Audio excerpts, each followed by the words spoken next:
The full moon hung ominously over the little town of Griswold. The ancient clock tower struck midnight, its chimes resonating through the fog-laden streets. Eleanor Wood, a seasoned detective, felt a chill that had nothing to do with the autumn cold. She was summoned to investigate a string of bizarre disappearances. Each victim had vanished without a trace, leaving behind only a single wooden puppet, eerily lifelike and bearing the unmistakable grin of a madman. The locals whispered of the Puppeteer, a sinister figure from old folklore believed to haunt Griswold. Legend had it that the Puppeteer could control people like marionettes, leading them to their doom. Eleanor, though skeptical of ghost tales, couldn't ignore the town's escalating fear or the undeniable sense of dread that had settled over every cobblestone and alleyway. Her investigation led her to a decrepit mansion at the edge of Blackwood Forest, a place shunned by the townsfolk. As she approached, the air grew colder, and an overwhelming sense of foreboding pressed against her chest. The front door creaked open as if inviting her inside. She stepped into the darkness, flashlight in hand, revealing dust-cloaked furniture and walls adorned with unsettling portraits. Each painting seemed to follow her with hollow, painted eyes. In the mansion's heart, she found a grand library, its shelves lined with books that looked centuries old.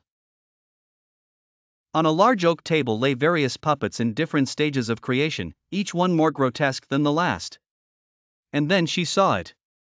A life-sized marionette, suspended from the ceiling by thick, grimy strings, its grin a mirror of the ones left behind by the missing people. Before Eleanor could react, the puppet's eyes snapped open.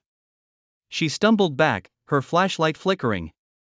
A chilling voice echoed through the room, "Welcome, Detective Wood. I've been expecting you." The room erupted into chaos as the puppet strings moved, and the marionette danced towards her with unnatural grace. Eleanor's heart pounded as she fought to regain her composure. She grabbed the nearest thing, a heavy, dusty book, and swung it at the approaching horror.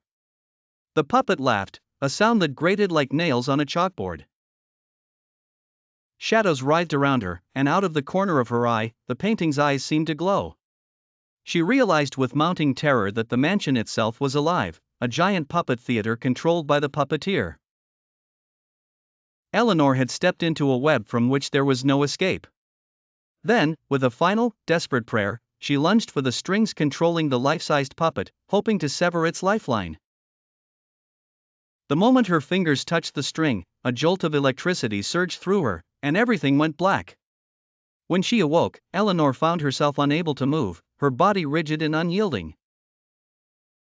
In the dim light, she saw her reflection. She had become one of the puppets, her face frozen in that same sinister grin.